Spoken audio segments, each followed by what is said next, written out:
It's a rainy afternoon here in Sydney.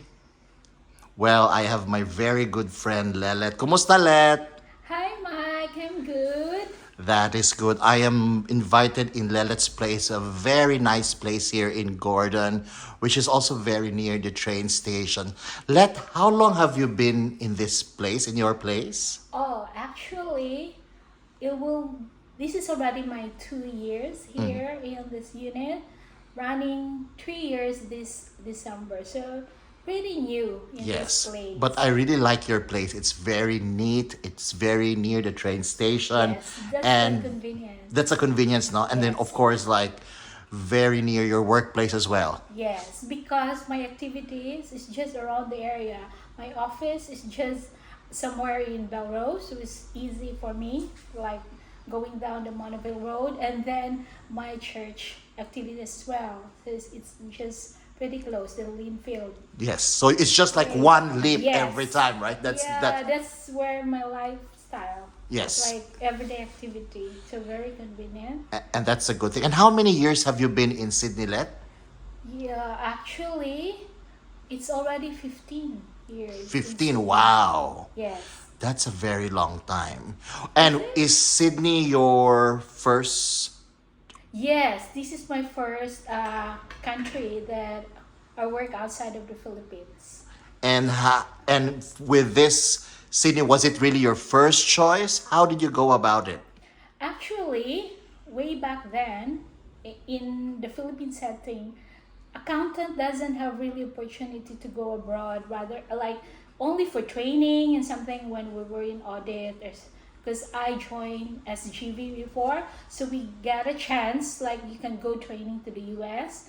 But then there's no chance way back then unless you're a nursing, remember, you have medical courses for Filipinos, you can go abroad, there's a chance.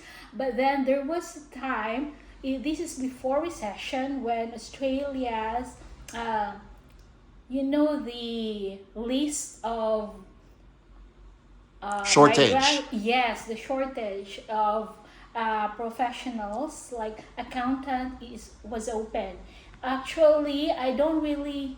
It's one of my uni classmates way back in the Philippines. He's also from San Miguel, who told me, "Why don't you apply for Australia?"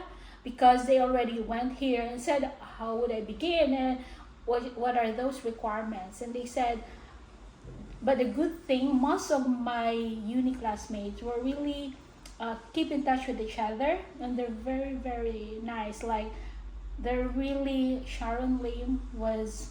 Uh, she does all the paperwork for us and really hand it to us for free. Just Wow. use everything. These are the requirements, and then before it's like I'm already on the peak of my career with San Miguel. That's my prime time where your bosses groom you for the next managerial position. They bring you. So for me, it's just okay. But then in the Philippines, you're just bound with this, like that environment.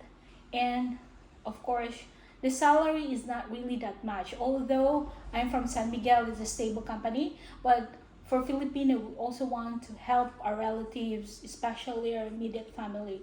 But for me, that kind of salary or compensation I get just for yourself. You cannot Yes. even extend it to your family. Yes. But then I realized my friends when they told me, "Oh, you don't even have a family. There's nothing to lose. You don't have, you're unattached. So why take these chances?" So it started from there. And fortunately, I was granted a visa with all this help of really, like your uni friends, and even until now, like your family already. Yes, and that's a good thing, right? And you Yes, can that's just the thing. imagine that as well. Like, 15 years is a very long time. Mm-mm. And if I may ask, like, what was your biggest challenge from the moment you start here in Sydney until now? What is the biggest challenge that you can remember that you would say, like, wow, I surpassed that obstacle? Actually, when I granted a visa, it was then where the recession started. So Wow. it's really Yes. challenging actually, because you need to have the first entry. So when I asked my bosses, like in San Miguel, like, should I go to Australia? What can you say about the country? And they said like, oh, if that's not a good country, I will tell you right now, no, just stay here. But then we can see it's really a prosperous country, a nice place. They've been here because some of my bosses way back then has a due diligence when San Miguel bought the berry company in Melbourne.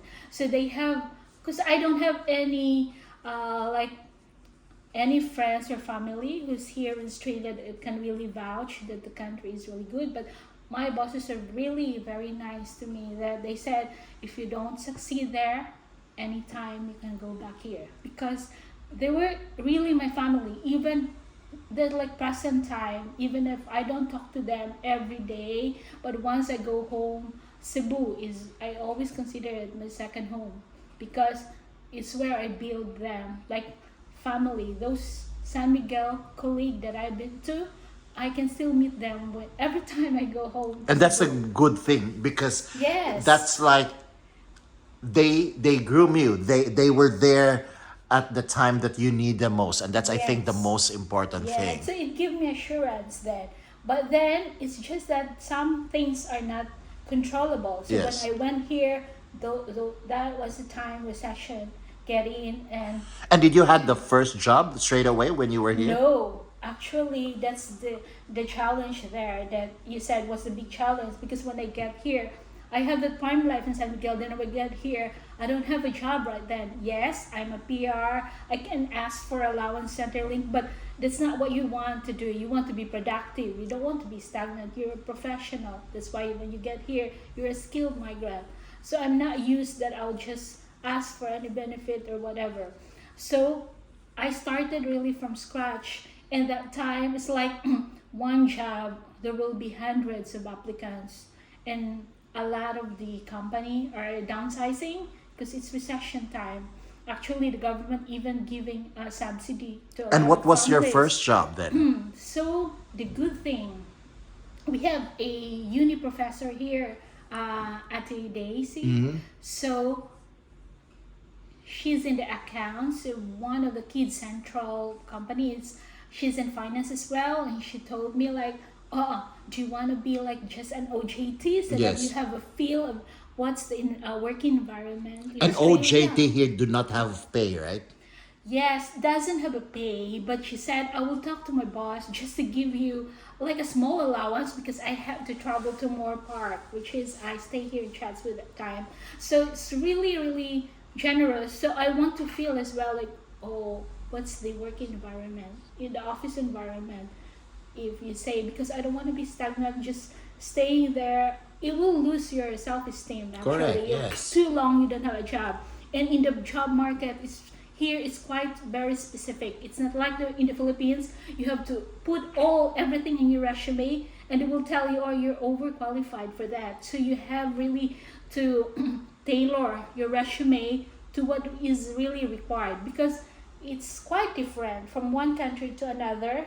Like here, it's very specific. When they ask for something for a specific job, just tailor your resume as what they need you. You don't need to put everything, because when they see, oh, you already have a managerial position there, this role, you'll be, because that time I said, oh, I can be an accounts. I don't need to be same as what I experienced in the Philippines. But because they're very tailored here, they might say, oh, you're overqualified, or you might be feel bored with that kind of job if we get you in, which is quite frustrating for us as well at the start.